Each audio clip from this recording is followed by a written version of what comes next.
welcome to one and all. We thank you so much for joining us during this lunch and learn session with Facilitate to Motivate. I am Dr. Janita Pritchett, and it is my honor to welcome you all to the third installment of our Can You Hear Us Now? Black Women in the Workplace series. It is an honor for us to be talking about the topic that we're going to be talking about today, which is Black Women's Equal Pay Day, on the very day in which we must acknowledge it. We have two fantastic panelists that are joining us today, and I'll tell you all about them in a minute. But before we get into that, I want to just set the stage for why we're here and help everybody understand what the importance of Black Equal Pay Day is. So Facilitate to Motivate is a consulting group that really focuses on providing professional and development services for millennials and women striving for success on their own terms. We have harmonized our backgrounds in science and technology, as well as organizational development and social emotional learning, to be able to provide help and assistance to individuals or organizations that want to get their talent pool into the ideal mental attitude for sustainable success. Now, the founders, myself and Dr. Christina Jones and Kara Robinson, we really wanted to create this platform after the tragic murders of George Floyd, Breonna Taylor, and Ahmaud Arbery, and many more ignited protests around the world demanding an equitable justice system. These instances not only showed that the justice system was unfair to people of color, but it also cast a bright light of many other systemic disparities that exist across other aspects of life, such as the housing market, the education and healthcare systems, and in the workplace. This series really features just a live, candid conversation with Black women professionals and allows them a safe place to share their insights on these topics and provide strategies for how to overcome these hurdles. Our purpose is to really create a safe space and act as a catalyst for educating and inspiring change for others to help sustain the success of Black women around the world. So as we mentioned, we're here to talk about Black Women's Equal Pay Day. Now, while Women's Equal Pay Day was on March 31st of 2020, Black Women's Equal Pay Day does not happen until today. And what does that mean? Well, that means that Black women must work an extra 226 days into this year to earn what our counterparts, male counterparts, earned last year in 2019. And with the added stress of the economic fallout from the COVID-19 pandemic, this really has hit women of color the hardest, exacerbating years of pay inequities. While despite laws such as the Equal Pay Act of 1963 or the Title VII of the Civil Rights Act of 1964, which prohibit employers from paying employees less or different based on race, color, gender, sex, or religion, the disparities still exist. And so for today, we want to open up our platform to talk about these disparities and figure out ways to overcome these hurdles. Now, before we get started, I do want to show a quick video just helping people understand a little bit about the impact that this disparity can create. So give me 1 second just to share the video.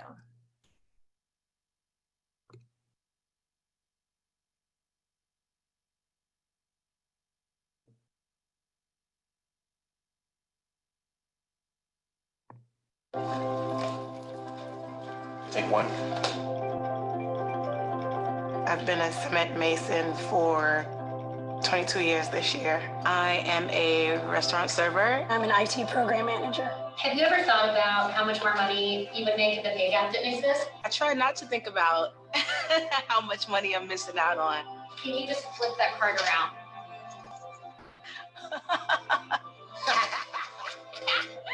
So this is how much I did not get. This would be a house right here. This would be like 2 houses, actually. I'd be traveling a whole lot more. I could retire comfortably.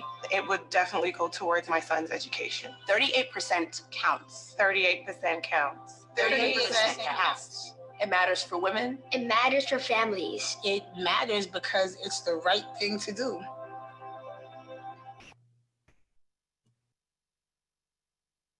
So while that video was produced by leanin.org back in 2018, the sad reality is that the number has not changed.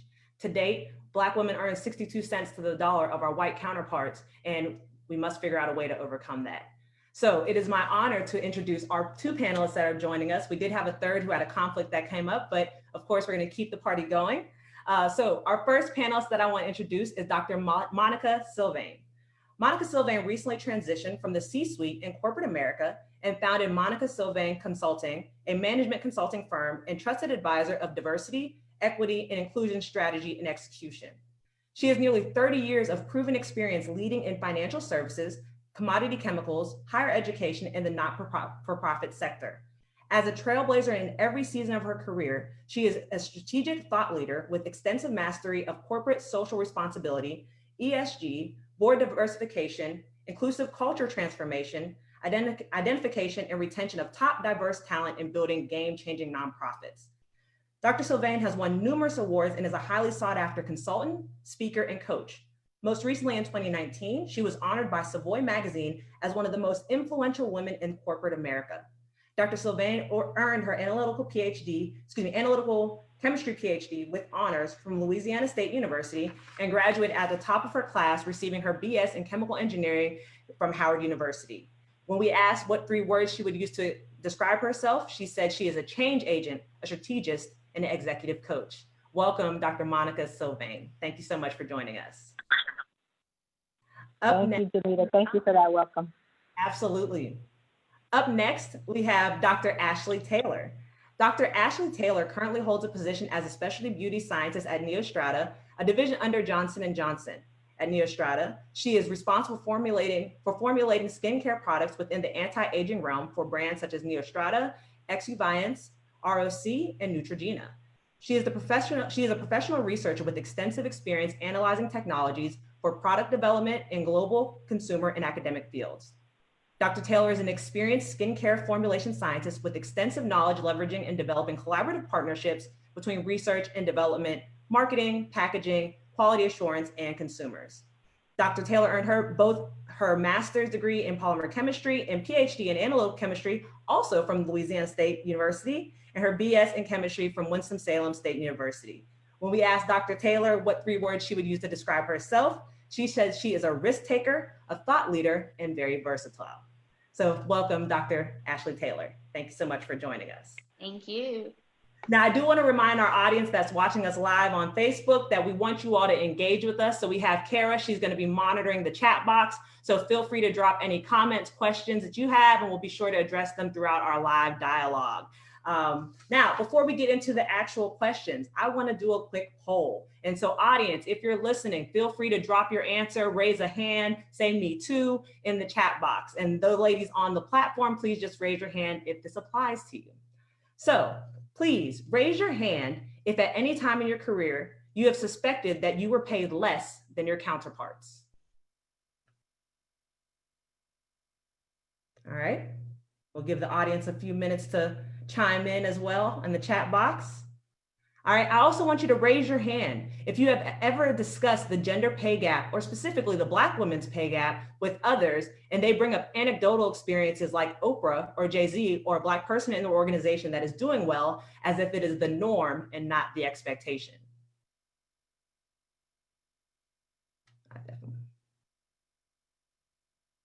All right, and then last but not least, raise your hand if you are concerned that you won't be able to establish generational wealth due to the cumulative effects of not getting paid equally. All right. So I thank you all for participating in that quick poll. And what we want to do is just raise awareness that these things affect everyone. These are things that across all of our different sectors, this pay disparity can pose very serious problems. So with that, I want to turn the floor over to our panelists with our first question. So do you all remember when you first found out about Black Women's Equal Pay Day or Women's Equal Pay Day and how you felt in that moment? And I'll open the floor. So Monica has unmuted, so go ahead, Monica, take the first question. I'll be honest with you, Janita. I don't even really remember when I found out about Equal Pay Day. I've been working for 30 years now, and I don't even think that was a thing when I was working. But when I started my career as a chemical engineer, I moved to Louisiana as a process engineer, first job. I just had a sense that I wasn't making as much as my white male colleagues. And so it wasn't a term that was used back then, but I had a sense that I was not being paid at the same level that they were at that time. And then over the course of my career, lots of different things have happened. And I absolutely do remember when one time I found out that I wasn't making for certainty as much as my white male colleagues.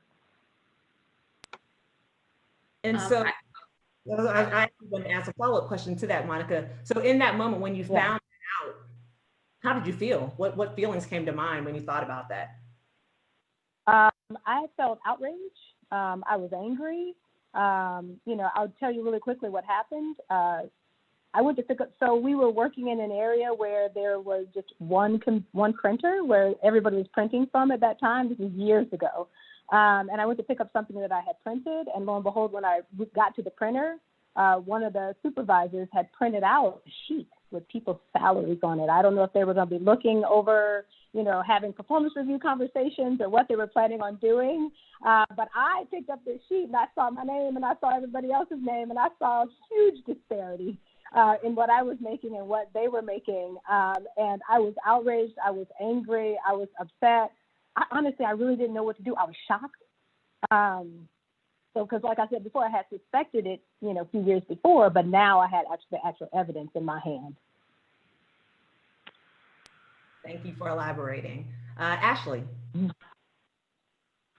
Yeah, so for me, initially this kind of was brought up, at least the salary situation. I remember being a freshman in undergrad, and it was my first conference ever to go present research, and we were having lunch, and they actually just had screens playing just kind of as background noise. And I noticed that they were showing that, as you continue just a few more years in school, the salary that you can actually obtain once you've graduated.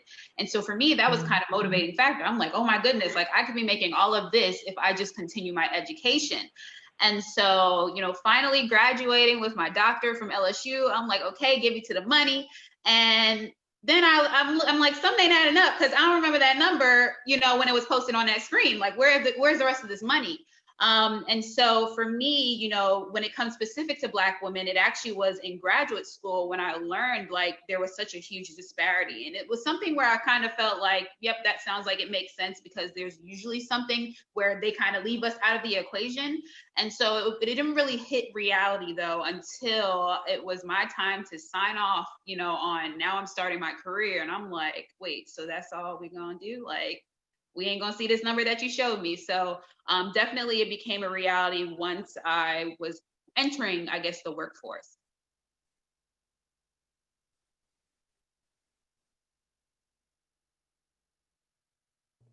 Kara or Christina, any thoughts? Or Monica, any thoughts on when you first heard about Black women's payday, equal payday?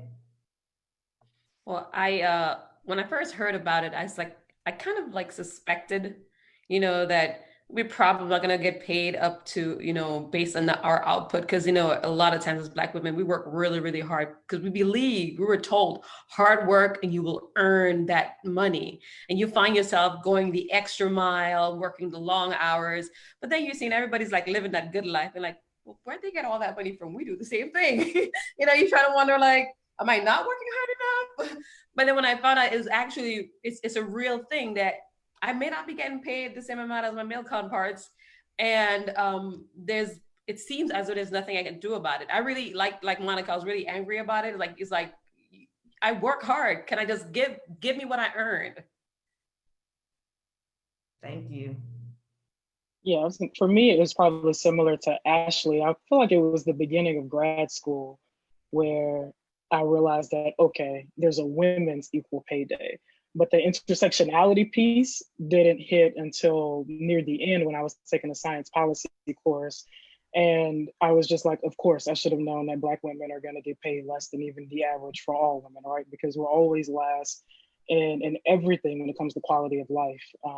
And yeah, I was just outraged, but then it also reinforced that idea of negotiation and just being on top of things when it comes to salary. I'm glad you brought up negotiating, because we're gonna talk a little bit more about that in a few minutes. But one of the things that I've seen, and a lot of researchers talked about the fact that if organizations were more transparent with salaries, I know Monica, you mentioned you happen to see the true salary difference off of the printer, but that if organizations were more transparent with salaries, that this could help possibly overcome this pay disparity that exists. So I just want to know the panelists' thoughts. What has been your experience with seeing transparency of salaries amongst any organization, or if people even discuss the salaries that they're earning amongst each other? Yeah, so I don't mind going first on this question. So as you noted when you read my bio, I've worked in lots of different industry sectors. And in each one of those sectors, nonprofit, corporate, whether it's commodity chemicals or banking, there's been absolutely no transparency about salaries. And even as I would talk among, people, friends, and even colleagues with who I worked, people just didn't talk about it. It was like mum's the word. It was like the big elephant in the room. It seemed like everybody wanted to talk about it, but no one actually would. No one actually would step into that arena. But one of the things that I did notice, just in my last position in the C-suite in banking, is that a lot of our shareholders, actually as a publicly traded company, they have started asking about diversity, about inclusion, even about pay equity. And so I think that, so a lot of people don't know that in the next 10 years, about $40 trillion are going to be inherited by millennials in the United States. And those, if we think about the future, those young people are going to be on the boards of directors for all of these corporations, right? And the way that you all think about things is very different than the way that we think about things and approach things, because I'm Gen X. And I think there's going to be more of a push from the boards and for corporations to be more transparent around salaries, to actually deal with pay equity issues. So I actually am hopeful because of the last position that I've held in banking, and I've been privy to, understanding more and more how the boards are starting to push on corporations. And I think that's going to become more profound as we move forward. Thank you so much. Ashley, Kara, Christina? Actually, I have a comment in our chat. I see Sherma said, she thinks that the secrecy around pay keeps the vicious cycle intact, because again, you're not aware what you're supposed to be earning at that time. So you believe that whatever you're offered is a fair offer for, what your resume says you're worth. And I think as Monica was saying, more people are asking, or the people in top are actually asking about, accountability in terms of diversity and the pay that you're giving to your staff. We may see a shift. It may be longer than we like, but I think the more we talk about it, the more we decide that, hey, we need to get this done now, the further along we'll go. Yeah, I was actually going to touch on that as far as the secrecy goes, because sometimes it's a matter of, if you mention it, you're afraid of, okay, having that conversation or start that conversation, like, I'm not getting paid enough. Like, why is this person making more than me? Or having that conversation with another person and maybe you're making more and their worth, that they should come up. And so I know for me, in my experience, I'm still very early career. So the way that it worked with us is there's pay grades. So when I was looking for positions, they would kind of put that pay grade, what that grade number was, but they didn't really discuss what the range was. So I definitely had to do my research and kind of understand, what is that range? And even within that range, where do I sit? So as somebody who came straight from school and now going into corporate, I didn't have the industrial experience that they're looking for, but I still am bringing something to the table. So trying to understand, well, what is that worth? What number will they put on my head for what I do bring to the table? And so I think some people kind of dim their light a bit because they're not really sure how to, stress that, yes, although I don't have these years of experience, these are the different things I am bringing to the table, and this is what I can do. I can be an innovator and change the focus so that they do get that worth. Because, I'm pretty sure we'll talk about this later, when it comes to going into further negotiating, you'll kind of understand what it is you really bring to the table and how you can shift where that pay grade goes. Yeah, I know. I think that what I would add to what Ashley said, thank you for that, Ashley. What I would add to that too is that, the research shows that women have a tendency just to ask for less, right? And Black women even less, right? And so because we know that the 38 cents counts, the 38% counts, then, when we're sitting across the table and we're having a conversation about what our worth is and what our value is that we're going to bring to the organization, I think before we get there, whatever number we're thinking about, we need to increase that number by 38%. It's very simple, right? And also, for me, it's always been about a value alignment. If my values don't align with the values of the organization, and if you're not willing to pay me, then I'm not the right person for the job. And I've told people that, I had to grow into that. I was scared to do that when I was young, but by the time by the time I was, 15 years in, like all bets are off. I'm going to get paid what I believe that I'm worth, or I'm just not the person for the job. And that's the first thing. So just increase the amount that you're asking for. Number two, I think even though it's not transparent where you're working, I think if we have more conversations like this among Black women, and particularly women in STEM or in other industries, and we're willing to talk to each other about what we make and what we believe that our value is, and then we can then start to figure out how we can go to our supervisors and ask for pay increase. And pay increase is not just base pay. Base pay, it's not just base pay. It's all kinds of things. It could be a car. It could be more vacation time. It could be working from home. It could be whatever's important to you in your life, right? It could be stock options. It could be deferred compensation. There's all kinds of things that you can negotiate. So I think that we need to have more conversations like this. We need to be more transparent with one another as Black women. And we need to support each other as we're thinking about going forward to out of cycle, which most of us don't do, go out of cycle and ask for a pay increase. I got to give you all the snaps on that, Monica. I have a question to that. You said that you finally found this confidence to say, hey, you know what? I'm going to demand my value. What do you think was the kind of the pivot moment, or the thing that allowed you to find that voice, find that confidence to say, go demand what you were worth? I'll be honest with you, Janita, and everybody on Facebook Live. I just think it was experience.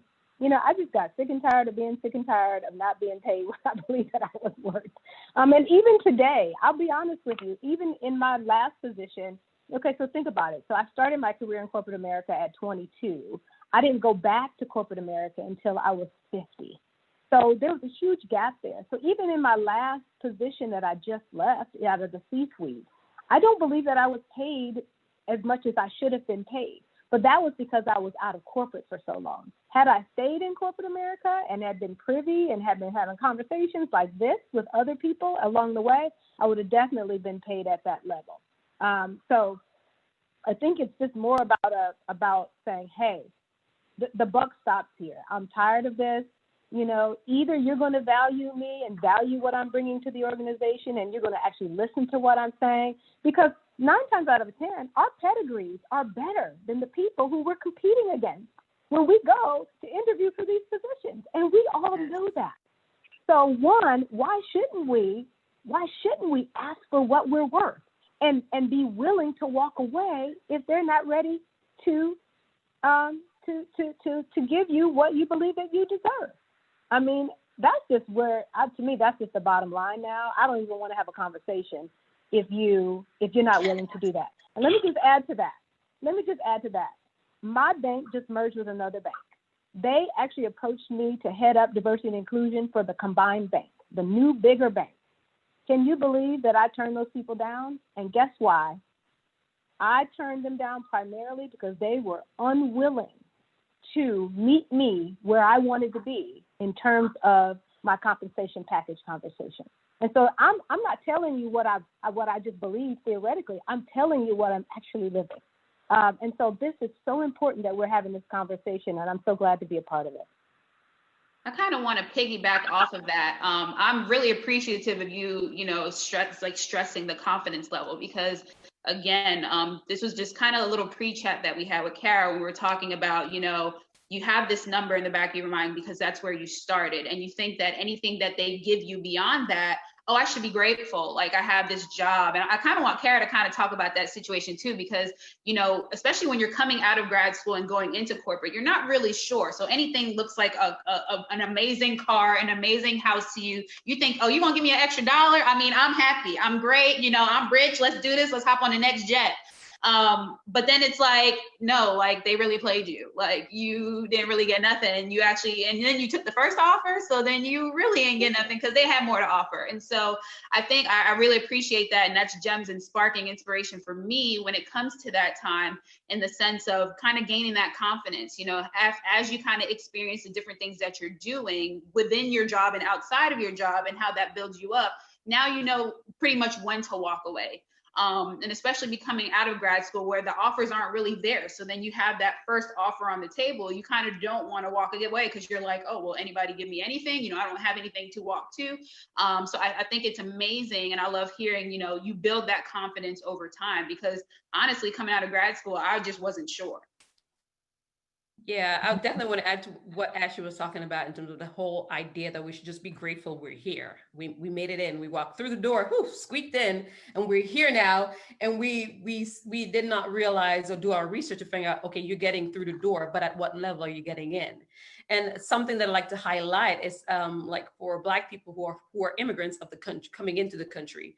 And when we're talking about asking for your work, we're not saying that someone who has never got the education, has never gotten the training to automatically demand, you know, a pay increase. We're talking about those of us who know for a fact that our credentials are worth the pay, our experience, our education are worth the pay. So if you're immigrating from the Caribbean, you're immigrating from Africa, you're immigrating from somewhere else, you have that education, even the Philippines or wherever you're coming from.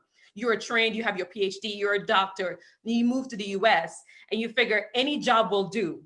Any job will do at any salary. And then when you start there, because that's the only history they have, they look at the history. Where have you been working? Well, I don't know this country. It's not up to our standard, et cetera. And you're starting from the bottom all over again. And you're, as a Black person, starting from the bottom all over again, you're even further down, trying to get your way up to get to that level of actually equal pay for the work that you have. So that is something that we definitely have to talk about. And the more we have the conversations, the more we help each other, because sometimes some organizations pit us against each other. Like I see that in the Black community. And I will say that as a Black immigrant, they will look at you and say, well, the Black immigrant will take less than the Black American.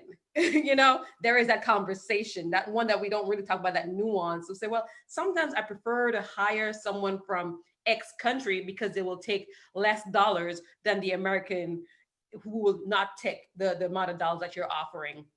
So that is another conversation we definitely have to continue in terms as we try to strive for equal pay in America.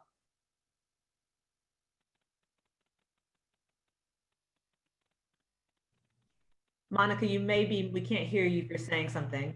I'm sorry, I just want to circle back for just for a second. Thank you, Ashley, for saying something about confidence, because it's just so important.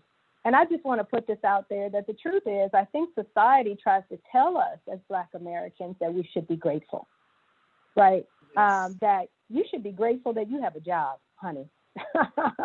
I don't care if you do have PhD behind your name. I don't care if you do have MSc behind your name. I don't care if you do have BS, BA, BFA behind your name.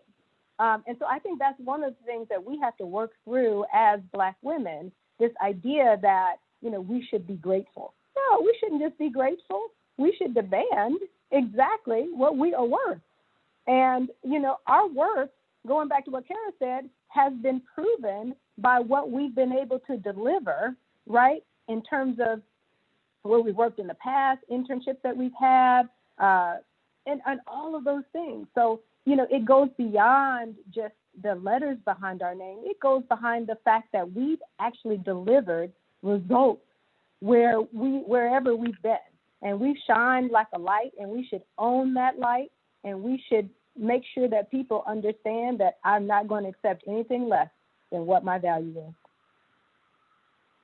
And you said an important thing in the sense of having more of these conversations. So I think, you know, I'm thankful, you know, in grad school, like I was able to meet so many people who were like me, like looked like me, who are going through those similar transitions or who have already been in that pathway, because then it was like me running to them or even running to my friends to kind of discuss like, hey, this is what they're throwing on the table. Is this right? Even to touch on the international perspective. I have a lot of friends who are international students. And even then we're discussing like, hey, no, like, you need to ask for this, or maybe you should put it in the perspective of this, or approach it this way. And so by having those circles, now you kind of understand the language that you should be speaking in, so that they understand, like, I need to get what I am worth. I need to be in that ballpark. But if you're not in those conversations, again, it's not even a thought. You don't really know. You just take the first thing that's coming to you. Absolutely. And I think one other thing that you can do when you are, you know, having the negotiation conversation is you can talk about, you know, having a performance review in 6 months. You know, you can leverage that right at the beginning. you can say, okay, well, we agree on the starting salary, but what I want to talk to you now about is, setting some goals for the next 6 months. And if I'm able to meet and exceed those goals, to have another performance review in six months, and then my salary will be increased by X percentage points. And I've seen that happen very well for a lot of people too. And, our white male counterparts do it all the time. I mean, they will walk into their boss's office out of cycle, and they will just sit down and say, I believe I deserve this. And I'm telling you, based on conversations I've had with my white male colleagues who told me this is what they do.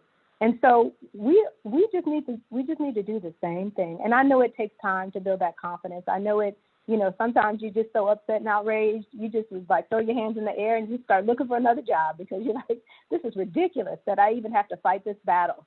But the reality is that you have not only the credentials and the experience and the competency and the skills, but you have the chutzpah to go and get it done. I love that. I want to stay on this negotiating topic real quick, because I think this is something that should touch all of us to our soul. Historically, as Monica pointed out, Black women are known not to negotiate for whatever reason. So I want to hear the panel's insight first, your perspective on what other things may be the reason why someone may not want to negotiate, and how can they arm themselves to go into a negotiating table be better suited for success? Any recommendations for them? So I know for my experience, I didn't know about negotiating until traveling to my first NOBUCHE conference. So for those who don't know NOBUCHE, National Organization for the Professional Advancement of Black Chemists and Chemical Engineers. Very long, NOBUCHE. So pretty much NOBUCHE had this program through Coach, which they talked about negotiating. And I had no idea that this was even a thing. In my mind, I kept thinking back to, on this screen when I went to my first conference, they said, I'll make this money if I complete this program. So this is why I'm here. And so when I got to the program, and they kind of ran down like all different ways to communicate negotiation, when to negotiate, when to stop. And I just didn't know. It was very eye-opening, but even still knowing that, it was just at the NOBUCHE conference. And then one more time, LSU had put on a program because we mentioned to them, hey, they have this training program. We think we should bring it to LSU. And so I had attended it once there. But even still, when it came down to having to negotiate, it was almost nerve-wracking because you're like, oh my God, I don't want to lose out on this offer. What if I ask for something and they just walk away, especially if you only have one offer on the table. And so I didn't know about it until those programs actually happened at the conference, and again, seeing it at LSU.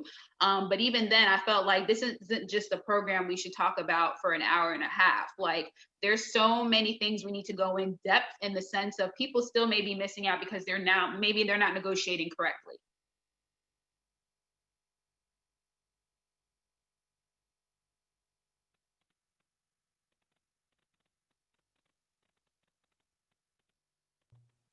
Monica, we can't hear you.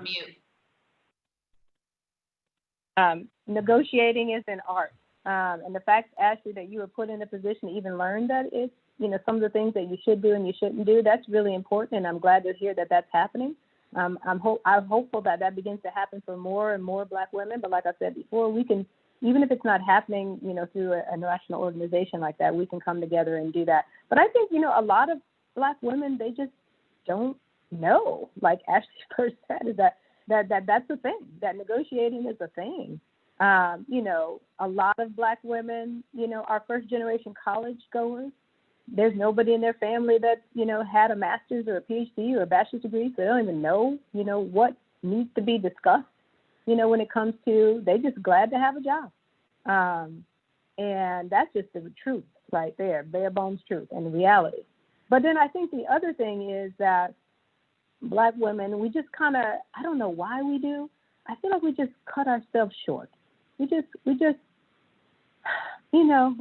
is more of a philosophical conversation we can have offline, but I just feel like we just don't, I don't know if it's confidence in our ability. I don't know if it's confidence in our ability to deliver, because once we get in the position, I mean, literally, we work so hard, so smart, we're so intelligent, We're so strategic. We're collaborators. Like, we have everything going for us, and we sort of run circles around everybody else that's around us, but we're not stepping up to the plate to say, hey, you know, not only do you see me, not only can you hear me, you need to pay me. So yeah, this was kind of tough. I think this one for me is more of a longer conversation that we need to have. Maybe there's a part 4. I don't know what you have planned over there, Facilitate to Motivate, but that might be a good topic. I want to talk about the on the negotiation part, because well, my master's in science is actually in negotiation and conflict resolution. So imagine that, and even that knowing, I know all the theory behind negotiation, the practice, and how to negotiate, when to negotiate, the other things that you can negotiate for in terms of your whole package and your whole compensation package. Even with that knowledge, when I'm looking back and I see, there are times that I'm like, I'm afraid. Am I pushing too hard? Am I asking? There's that fear about you're pushing, knowing you're worth it, but there is still that fear of, I'm going to be pushed out, and you just don't want to be left without an opportunity to begin with. And then you say to yourself, like Monica said, as Black women, you're like, you know what? I'm going to get in and I'm going to work so hard that they're going to pay me because they know I'm worth it. It's a lie. We go there, we work hard. He's like, you show out, you go above and beyond in every part of it. Not only are you contributing to your team, you want to contribute to the organization on a whole. You figure out all the ways to just shine. I'm just going to shine all that Black girl magic, and they're going to pay me what they're worth. 3 years, 4 years, 5 years down the line, they have still not seen the shine, and they're still not paying you what you're worth.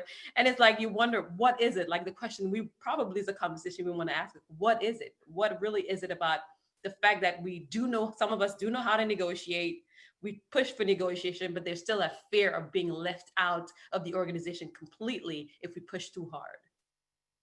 I kind of wanted to tap in the sense of, you know, when it comes to negotiating, you know, how better is it when you're doing internally, right? So me, I'm in the middle, I just transitioned to a new position. And when it came down to having that discussion, it was like, okay, yes, you know, this is a time when I'm supposed to negotiate, you know, let me show them, they know my worth, they know this, you know, let me let them know that this is what I want to see. But then it's a matter of, okay, so now that you're internal, there's only a certain percentage range that you can actually negotiate to. And then you're like, oh, dang, like, well, then maybe I should have negotiated harder in the beginning, like when I first started in this job, you know, when I first came to this company. And so, you know, sometimes some people get stuck in that, in the sense of, because they didn't negotiate what their true worth was in the beginning, now when you're moving up within the company, you might see that there's some kind of limitations to what you can negotiate to. And so I think that's something that also people need to be aware of when, you know, they're first starting out into those careers, you know, understanding what it is you're coming in with. Again, don't limit yourself, because once you get inside and you want to move around, now there's these other conversations that you have to have, and there's certain caps on that. And so I think people need to be aware of that from the beginning. Because when you're going externally, great, you know, nobody knows your base salary, they don't know that, but, you know, going to different positions, you know, you're working with your HR department, and they're like, okay, you make X, Y, and Z, so that means you can only go up to here. So I think it's a matter of understanding, you know, if you know you want to stay at a company for a while, kind of understand how those moves work, kind of understand what promotions look like, so that, you know, you're negotiating your best offer when first joining.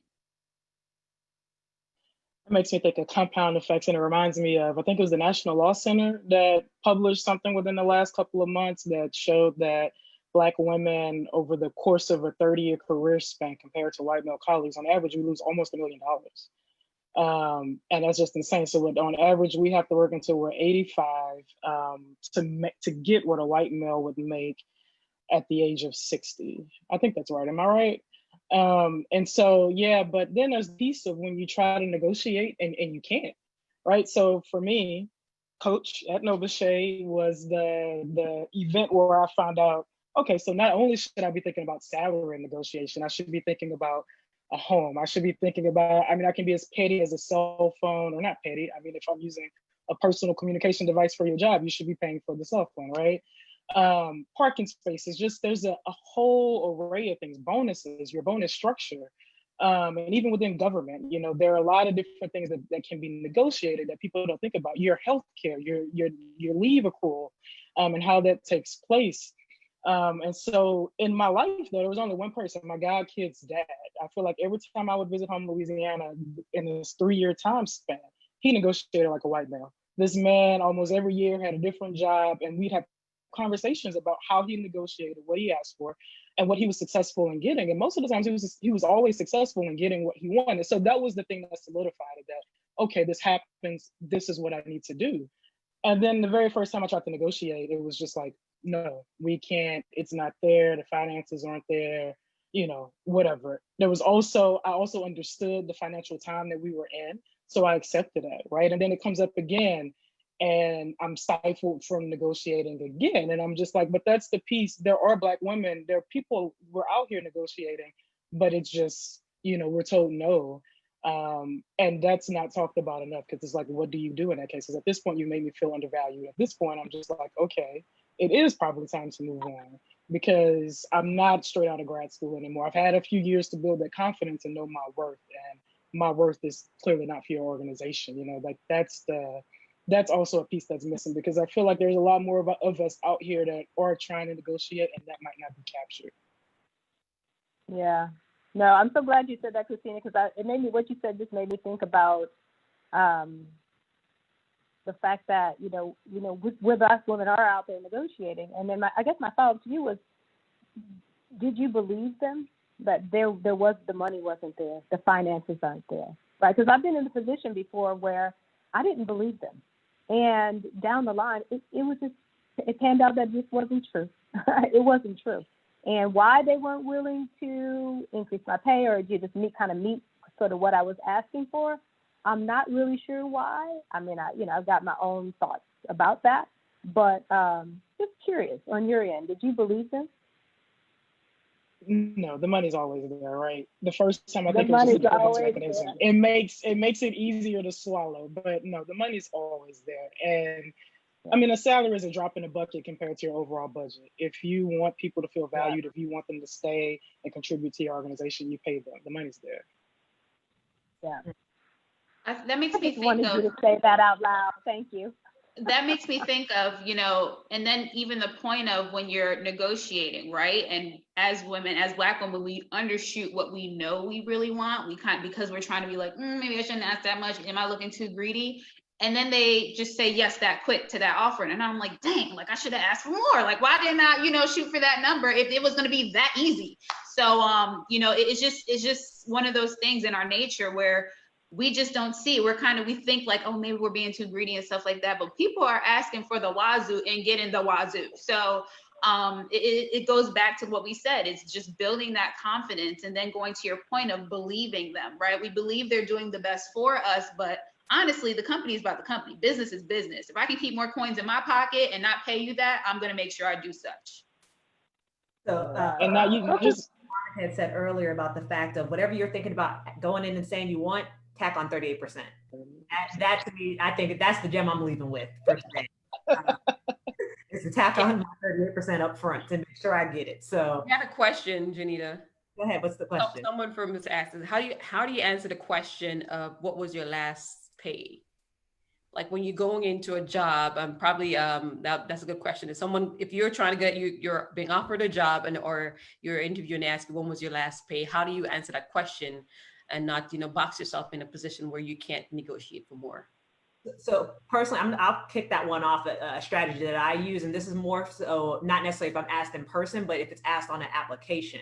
So on an application, a lot of them, especially on like a USA Jobs, there's a thing where you can put in your salary and how many times a week and what rank you are and da. So I would put in the scale that I was at, like if I'm a ZP4, GS12, whatever, but I would purposefully I would choose to opt to put in my salary information, because you don't need to know that information. I want to hear what you think I'm valued at. You said that there's a pay range of this to this. And so what would you offer me off of that? So personally, I choose not to put that information down unless it is 100% mandatory. And like I said, since I've been in a more government field majority of my career, I will provide the GS range or the ZP range without providing the actual dollar amount, so that they can see that I fall in this range, and it's up to you to believe or try to determine where I sat.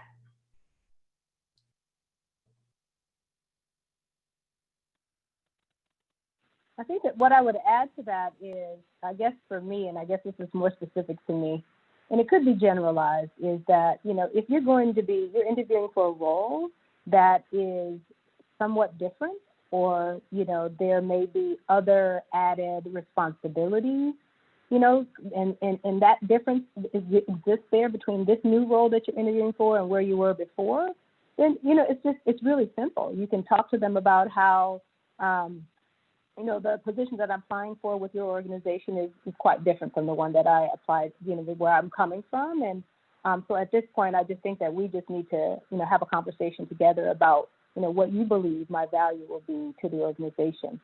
Since I'm now in the third interview, so that means you must think that, I could actually bring some value to the organization.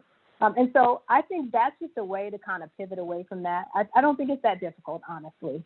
And for me, if they're asking me what I made, where I'm coming from, that's kind of a red flag, honestly, because they don't already have in their mind what they believe the value add that I'm going to be to their organization, and they don't even have an amount in mind yet, right? And so that, for me, is a red flag. Thanks so much. And whoever from the audience, thank you for asking that question. I want to talk a little bit. We've talked a bit about some of these rippling effects, right? Christina brought up the fact that we stand to lose about $1 million in a lifetime. But what other ripple effects have you seen or experienced or heard of that are related to this pay disparity or wage gap? That right now it may not 38 cents doesn't seem so bad, but down the line this is can cause some great impact. Any other ripple effects that you've heard about or seen related to your careers? Those ripple effects can be very extensive. I mean, you're talking about anywhere between, $23,000 and $40,000 a year for someone. I mean, once you start thinking about if you're going to have a family, if your children go to college, we all know, right, the exponential rise in the cost of college. We had 3 that went through college. Like, this is not a joke, how expensive college is. So, I mean, the ripple effects are they just continue to mount, right? Honestly, whether you're talking about your children going to college, or if you're talking about if you have, maybe unfortunately have some type of healthcare issue that's really expensive. There are lots of things that can, really negatively impact your ability to grow wealth, right? Because the reality is right now that, average African-American family has about $17,000 in assets, and the average white family has about tenfold that, $170,000 in assets, right? So the ability to grow wealth in this country, we're already behind the 8 ball because of 401 years, right, beginning with slavery. So the ripple effects are multifaceted, it's multiplicative, and that's why this conversation that we're having about negotiation, about pay equity for Black women is so important, and us building a support system for each other. For me, the ripple effect actually just only popped in my mind just recently. So as I mentioned earlier, I made this transition. And when making that transition and having to decide on, is this best for me? I really thought like, man, when I started, I was not where I should have been. I should have been a lot more higher than I was.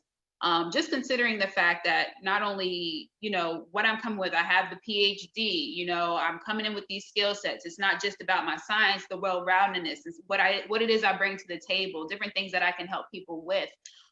So when it came to this next offer, I'm thinking now I'm in this set of life, I'm just entering my 30s, I have to start thinking about, what does family look like? What does it look like if I need to move into a home and so forth? And for me, it only just recently hit because now I started having those conversations. And when thinking about it, I'm like, man, is this actually enough to sustain what it is I need? Does this sustain what I think my future is moving towards? And I just remember calling my dad and I was like, does this make sense? Because I'm losing sleep over this. And, he broke down, how the calculations work and what things I should look into, because he's been within his career almost for 30 years at another big consumer company. And so, I asked him for that advice as somebody who has been there that long. Do you kind of see that rippling effect? Should I be losing sleep over this? And it kind of put it into perspective and to kind of understand that, now that I'm in this new position, I have different ways to build skill sets. I have different ways to show what it is I have on the table so that people can understand, I'm coming in with a big deal. I love it. I know this is tangentially related to what we're talking about, but I think it is related, right? This idea that, we negotiate, we actually come in the door, we work really hard, like Kara said, we're showing up and shining. But, there are a lot of unwritten rules in our workplaces with regard to, who knows what you're doing, right? What level of exposure and access you have to the people who are the decision makers that are going to, really behind closed doors that you don't even know about, are having conversations about you or not having conversations about you. And so, that's really important to me too. It's kind of tangentially related to this, but this idea of being inside an organization like Ashley talked about and wanting to negotiate, a new salary or, new compensation package, it's connected to also the unwritten rules that are in your organization as well, and needing to understand those things and how to navigate those things and how to make sure you are showing up and people know what your expectations are and people know what your desires are aspirationally in your career, that people know exactly what the results that you've been delivering. Like all of that, that's a lot of work. I tell you that. But those are things that we have to understand as Black women. Yeah. I think it's so important that you have those trusted people that you go to, your board of directors, people that have been in your shoes, that you can bounce ideas off. You can say, hey, does this seem right? And so I've been so thankful for the people that have been around myself throughout my career to kind of help navigate me and call BS when needed. And so I want to ask the final question to the panel. And I think this is so important, just given the current climate of everything that's going on. We know that many organizations are really taking a closer look at their current DE&I ecosystems and are noticing the difference in pay just now. Whose responsibility is it to address this? And what are some actions that you might suggest to help address closing this wage gap? So I know for me, I am a co-lead for one of our employee research groups on our campus. And when I accepted that role, at first I thought, okay, it's just another organization. We just do activities to be together and kind of just, wear our hair down kind of thing. But this state of the climate this summer that people are just waking up to, like you said, like, hello, this has been the case. And so for us, we've been putting on so many different programs, spoke to many different sites, different countries about what's going on. So now leadership is kind of waking up like, oh, it's almost like, they know that, we're not giving them what they need to be getting. So for me, it's opened up many doors to kind of work now with people who never would have even known who I am. My name is now in rooms that I didn't even know existed to make sure that we're on track. As a consumer goods company, of course, everybody puts up the social media to say, hey, we're with you and so forth. But now, our organization made sure to be in those rooms, and not only just be in those rooms, we're holding you accountable because now we've taken our voices and put it into specific buckets. So this way you understand how you can be of assistance and how you can start working on things. And just within doing that, we've had many programs this summer. We actually had a few talks this week. We had a talk right before we all hopped on this call as far as when it comes to legal action and so forth. And so just being sure that, I thought I was just joining this org to be in an org. Now I have a platform, so I need to use it. And in doing so, now we're actually seeing the action kind of move forward and we're seeing the results and understanding that, this isn't something that takes place overnight because we've been oppressed for this long, but kind of understanding that, we can't just be okay with them saying, hey, we stand with you, it's great, Black power. No, we need to see this actually addressed in the receipts. We need to know that this is actually working and moving forward. Actually, I want to add to what Ashley said right here, the fact that that's part of the reason why our title is Can You Hear Us Now? Black Women in the Workplace. Because like Ashley said, we've been saying this forever, now that you're hearing, like, can you hear us? Then when you hear, what are you going to do now that you know that it has been a problem? It's not a new phenomenon. It has been going on forever, and you're listening to us, but you have to follow through with some concrete actions. Just not just putting us in the room, but actually follow through with the suggestion that we're proposing. Because don't say open the door, invite to the table, and then when we're speaking, you just say, I just brought you here. I didn't really want you to participate. You know, that's another thing that we actually have to be vigilant for as more organizations are woke, in quotation mark, that they just invite us in here to fill in the gap, to say, look, I did my part, take a picture, say, see, look, there's diversity, and never follow through on what is required to actually improve the salaries, improve the conditions, and improve the representation at every levels within an organization. And I think what I would add to that is, you know, really having come from my last role, being in the C-suite, is I think it's fundamentally the responsibility of the folks at the top, whether that's the CEO or the whoever, to not work in a performative way, but to be audacious, and to be bold, to be authentic, to be real, to be genuine. It's their responsibility to really set that tone and step into this arena and actually live it out. And that's one of the things, you know, as a chief diversity officer, that I was working with our CEO on. And now that I have my own consulting company, that's what I'm working with other companies on, is that, you know, DEI programs, they are actually driven by the middle. So I'm so glad to hear what you're saying about your ERG is doing, Ashley. But when you're first starting out, the tone is set from the top. And that banner has to not only be carried, but it needs to be lived out by your CEO and by your executive management team. And yes, this is new. Yes, it's going to be uncomfortable, but yes, it is necessary. So it has to be both. It has to be from the top, and it also has to be driven and sustained from the middle. So yeah, this is the time that we're living in. Unfortunately, it had to take place as a result of, you know, people being driven as a result of what happened with George Floyd and so many others in the African-American community. But now is the time for people to step up and do what they should have done a long time ago.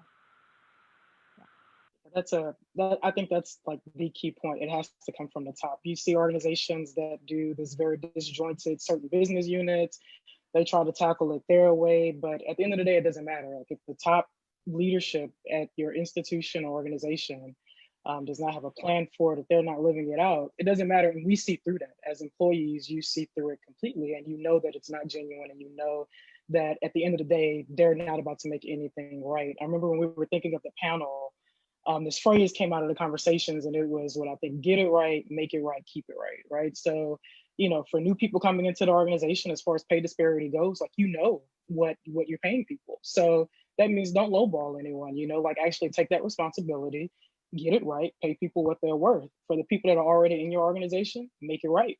Go back and do that work, you know, make it right for them, because you know that the pay disparity exists. And then you just keep doing that for everyone. So you keep it right. I love that. Get it right, keep it, or make it right, keep it right. I love it. Monica, you had some final thoughts? No, I was just going to say that, you know, what you just hit on, Christina, is sort of my new mantra, and I think I might actually be starting a podcast. It's people and profit, because people think that, you know, those two things are mutually exclusive, and they aren't. Because without the people, you won't have the profit. Without the profit, you won't be able to take care of the people. And you need to do both as an organization. I don't care if it's a not-for-profit. I don't care if it's a government entity. I don't care if it's a publicly traded corporate company. People and profit go together. They are inextricably linked. They should be indistinguishable when you're thinking about and talking about DEI in your organization. And this is where it needs to be. And so I'm so glad, Christina, that you brought that up, because it's people and profit. And they can go together. They should go together. And we should not treat our people, you know, any different or any less just because of the color of their skin or any other demographic, their zip code or whatever it might be. But this is the time. You know, I told people in our organization before I left, I said, the time is now. So if you're not ready to do something now, I don't think you're ever going to be ready, because if this didn't snap you out of your, the 25 friends that you've had for all of your life, and think outside that box, then I'm not sure what's going to. And that's just a real conversation that I've had to have with some people. And so thank you so much for having this conversation. Hopefully we'll have more of them in the future. Absolutely. Absolutely. Now, before we close out, we love to end off on a good video. So I want to switch our screen so we can hear some words about equal pay and how it affected now one of the richest women in the world, Oprah Winfrey. So give me 1 second so you can just hear some thoughts before we close out.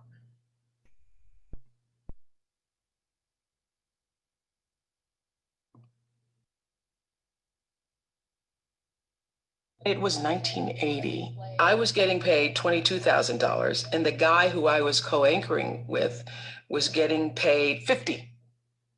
So I went into my boss and I said, he's getting paid a lot more money than I'm getting paid. And you know what my boss said? Why should you make that much money? In 1980, he said, why should you make that much money? He said, he has kids. Do you have kids? And I said, no. I cook for 5 and you cook. Do you have a house? And I said, no. And he said, so tell me why you need the same amount of money. And I said, well, because we're doing the same job. He says, I don't think so. And so I thought, I'll show you. We became a syndicated show in 1986. So I went into the bosses and I said, my team, they need to make more money. And the boss at the time said, why? They're all girls. That moment in the office, that was a deciding factor for me. I came back and said, look, I want to own my own show, and I want to take the risk of owning my own show so that I will be the one to say who gets what paycheck.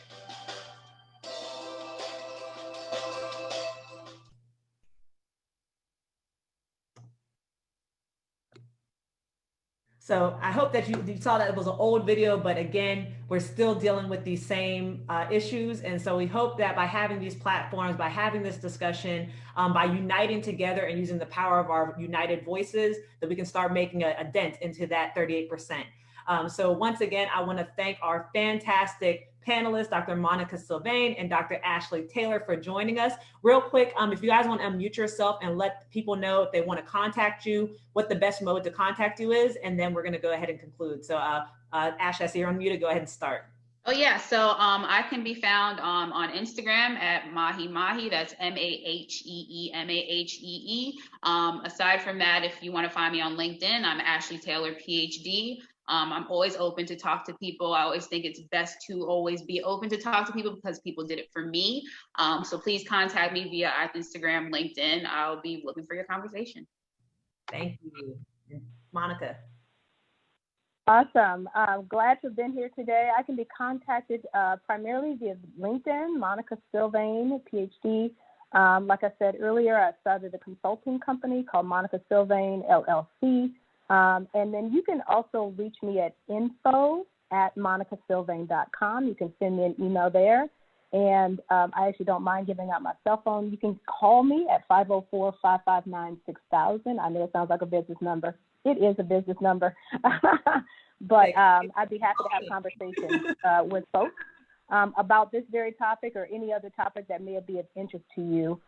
Because I think it's so very important, not only this time, but going into the future. It's paramount for all of us. Thank you again for having me today. Thank you so much for joining us.